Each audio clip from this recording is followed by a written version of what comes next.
Hello everyone, Jonas here with another shoutcast for you to actually have game number 3 between Vibe and TT1. Who will win this series? We'll have to wait and see who actually takes this game. We'll take the series 2-1. It is going to be a Protoss vs Zerg matchup. It is going to be on Metalopolis, and what a map this is for Zerg. The good thing about this for Zerg is it enables them to actually expand fairly fast and effectively, and they are able to actually get the creep spread going. They're able to actually combine their bases so they can actually reinforce their expansions fairly fast.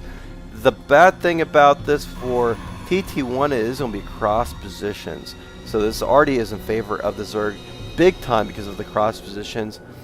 It'll be interesting to see what direction he takes. He is going to throw a pylon on his base first, so he's not going to indicate he's going to be going for expansion like the previous 2 games.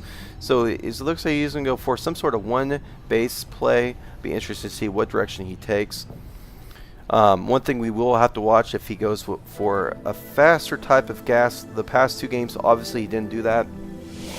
So we'll have to see if he does some sort of gateway play or a Colossus play. We'll just have to wait and see.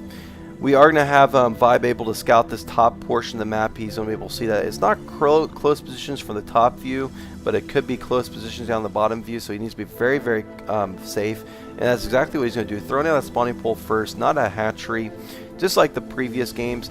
And this probe is going to be able to get in here, and we are going to see that Overlord be able to spot that probe. So he's going to have to pull 2 drones or wait for the Zerglings. And he's actually going to pull the 2 drones. So he's going to be able to try to get this hatchery up and going as fast as he can. And this probe is going to have to be pretty fancy here. Here he goes. He's going to start to micro around. Will he be able to delay this a lot? Doesn't look too promising here. That probe actually losing a lot of life early on. And pylon going to go down? No, it gets denied twice. Oh my goodness! And the drone actually, or the probe actually dies. The drone was able to attack that and kill it. So not what TT1 wanted to start off with. That definitely was not effective at all.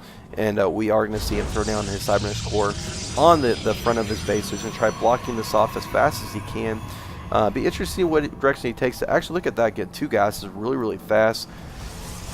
Usually that indicates a Stargate play or possibly a tech up to Colossus. Normally you don't see that against Zerg vs Protoss early on, just because it's not as effective, because those roaches can actually get the surround with that burrow.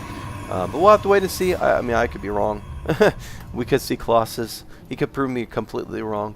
TT1 though is definitely not producing any troops quite yet. 1 zealot on the way, getting that warp gate technology as well. Vibe has almost got his hatchery up and going. And we are going to see him know exactly where his opponent's at. So he's going to be able to send some Zerglings over and a drone as well. Be interested to see what direction he takes with this drone and Zerglings here. He's going to poke up here, and the drone will get in here. I guess he didn't know where his opponent was, so he was stealth scouting around. And, ooh, he just threw out a Stargate. Will the drone see the Stargate? And, oh my goodness, he might see it. No, he hasn't scouted it quite yet. If he gets away with the Stargate, that'll be very impressive. The actual stalker coming over to pick off this drone, and this drone gets in but does not see the actual Stargate. Oh my goodness. Oh, will he see it? 2 life left. Oh, he gets, oh my goodness, he does go down. So he does not see the Stargate, and we are going to see TT1 being safe with this build. Probably going to go with some Void Rays early on. There is going to be 1 queen out, 2 queens out for Vibe now. And he's going to be working on a metabolic boost and getting a Baneling Nest out as well. The Baneling Nest does get canceled right away, and he does throw down a Roach Warrant instead. And we are going to have that Void Ray coming out here right at this point with only 2 queens out. Be interested to see if he's able to put a lot of pressure on or not. And a second gateway is going down. The expansion probably going to be coming down here very shortly as well. He has about 300 minerals saved up. Will he expand? It doesn't look like he's going to go expand quite yet. Zergling's poking in here. Going to be able to see that there's going to be a sentry and a zealot blocking off the ramp. Be interested to see what direction Vibe takes. How long it's going to take him to see if he sees this Void Ray or not. Void Ray is up on the field at this point. Will he make a second one? Will he stick with 1? Looks like he's going to stick with 1 Void Ray, and it's going to make its way across the map now. Possibly do some harassment to see if it's able to kill some workers. There's 2 queens out, so that's definitely good. 8 roaches on the way, so some early pressure coming across the map for Vibe, it looks like.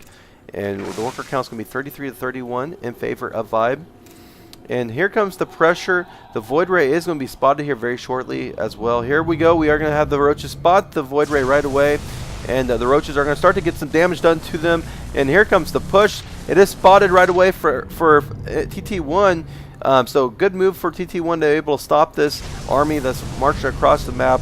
I think he's more worried about the army than to kill some workers in the base. And the evolution chamber is going to go down, so he's able to get some anti-air. The only thing is there's only going to be 1 Void Ray on the field, so TT1 hopefully Vibe doesn't react to this too much.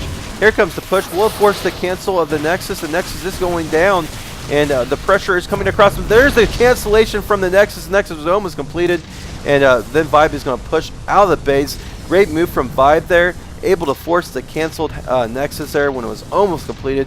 Definitely pays off the dividends there, and these Zerglings are going to start to get picked off here, and Vibe is going to have to just back away, it looks like. Sacrificing these Zerglings here, I don't know why he's doing that, and they all are getting damaged here. None are going to go down, but they are going to actually be weakened quite a bit. Next is going down right away again for TT1, but very, very good move there from Vibe, able to force that Void Ray back to the base, and even forcing that cancellation, so definitely a very good move.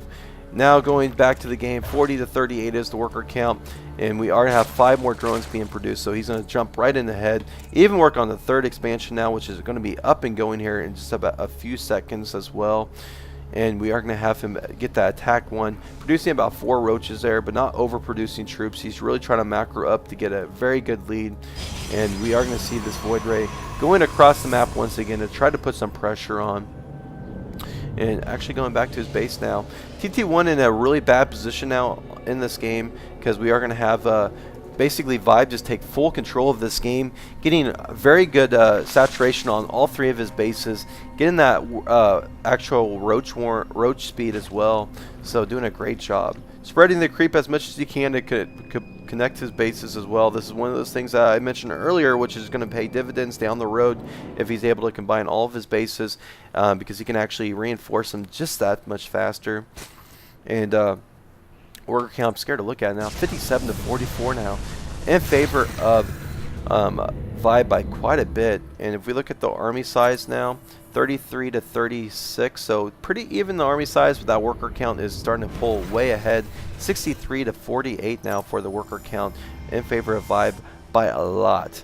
And we are going to see 12 Zerglings, 15 roaches on the field for Vibe, and we are going to have 15 drones actually being produced again. Once these are done, oh my gosh, this is not looking good. 76 to 52 now is the worker count. So it's just jumping right ahead. Vibe doing a great job macroing up. He needs to be very careful though, because the army size for TT1 is starting to grow quite a bit. Lots of stalkers and sentries, no immortals once again, but what is this? We are going to see a fleet beacon being actually completed here. Will we see an actual mothership, or will we see carriers? Most likely it's going to be motherships, since there's only 1 Stargate and 2 bases. So, and there goes the actual mothership. Very interesting play from TT1. Didn't expect the mothership, and will it be effective or not? Burrow being researched, and also that tunneling claws being researched as well. So tons of roaches are going to be actually on the field. Overlord coming in here is going to be able to spot everything in the base, and will it see the actual fleet beacon? It does see the fleet beacon, so he's well aware of that fleet beacon now, so knows exactly what TT1 is up to, and he's throwing down his 3rd expansion for TT1. Creep spread doing a great job here. All bases connected now, and just doing a great job getting across the map with that creep spread. And infestation pit going down with the actual spire. So will he go with corruptors early on, or will he actually just keep pumping those roaches? 5 more on the way, and 28 roaches on the field. 74 to 55 is the worker count. Army size is going to be about 70 to 59, so fairly even there. But we are going to have actually Vibe throwing on the 4th base.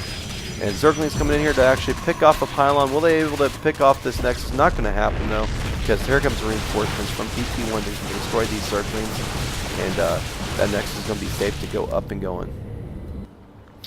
And this creep spread coming across the map once again, going down to the 4th base. So definitely Vibe doing a great job spreading that creep. What are the upgrades looking like for both players here? We are going to see one attack for the Stalkers here, or for the Protoss army. On the other side of the map, though, we are going to see one attack for the actual Roaches here.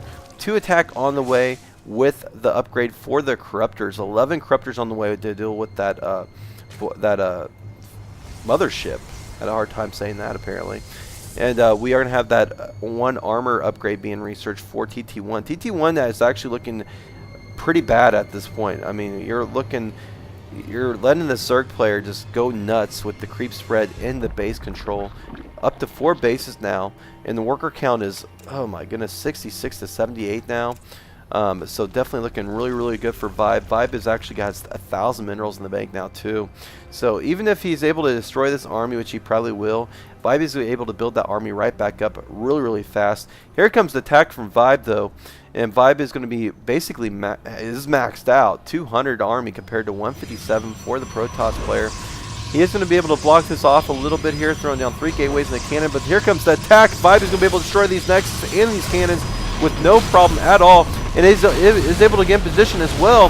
Here comes the attack with the Roaches. Roaches picking off the actual Stalkers with really effectively here, and this 1 Void Ray is going to go down. Here comes the Mothership, and the burrow on the Roaches are going to go right underneath the Stalkers, and here comes the actual Corruptors to pick off the Void Ray. The Void Ray is dying really fast, and there goes the Void Ray, or the actual Mothership dies instantly there, and the Corruptors back away right away.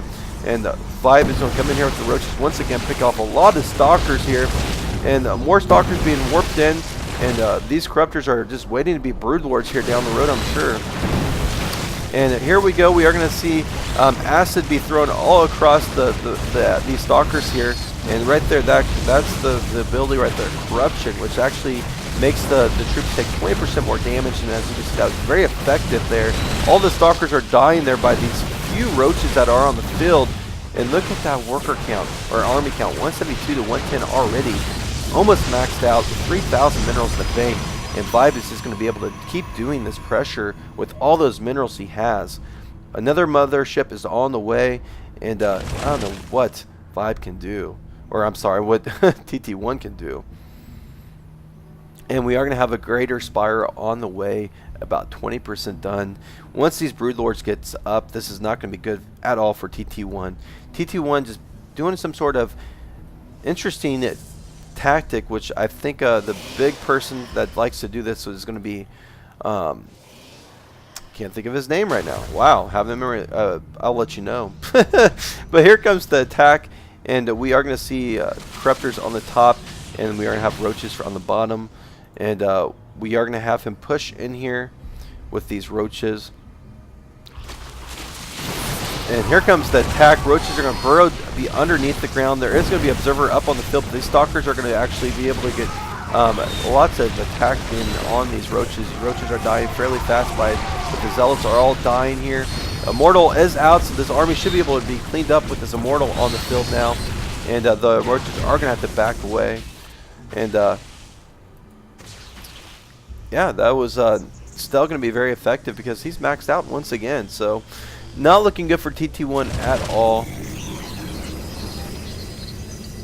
And we are going to see him actually try to get in position once again up on the top base. Just trying to get TT1 out of position.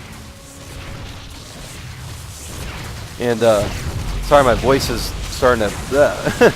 And we are going to have Roaches actually come up here in the army. The Immortal just trying to pick off this as much as he can, but 7 Broodlords on the way. So this is not looking good at all now. And he's going to be maxed out once again. And here we go. We are going to have the push very soon with Roaches and Broodlords. This is probably going to be the ending push, unfortunately, for TT1. TT1 doing a great job trying to hold this off as much as he can, but these Broodlords, there's really nothing much he has to deal with this. And doesn't even have Blink either, which is going to be really bad. We are going to see that Warp Gate go down. Here comes the Roaches up from the back as well, and the Broodlords from even further back. And there is going to be actually a Mothership out once again. will be able to get Vortex. There's no energy on it though, unfortunately. And there's going to be an actual Overseer out here, so this mothership is basically just a flying void ray at this point because it's not able to do anything else. And there goes the GG. And TT1 is going to lose this series 2-1 so with some interesting games there. That last one was very, very interesting. And yeah, I hope you enjoyed this cast. And it's been a while since I've seen a mothership play. That was definitely very interesting to see. And yeah, I mean who is the guy that does that play? I can't think of his name for some odd reason. Protoss, this is bothering me. Huck. Wow, that took forever. Yeah, that definitely I've seen that from Huck, but I don't think I've ever seen TT1 do that. I could be wrong though. But the games I've casted of him, he hasn't tried doing that before. So maybe he's just trying to have some fun. I don't know. Definitely didn't work to his advantage at all. But anyways, I am gonna go cast some other games. I hope you enjoyed this series. Once again, it was 2-1 in favor of Vibe. They're playing some great games there. And once again, thank you for watching. Once again, sorry about the delay on the replays this week. I will definitely be back in the move until actually August, because August I am gonna go to Mexico with my wife, and we're gonna be gone for 5 days. So I'll try to figure out some way to get some shoutcast up if I can, but if not, it might be another week of no cast for me in August. So, but hey, I'll keep on posting as much as I can, and please keep on watching. But I'm just mumbling on at this point, so I'll talk to you guys later.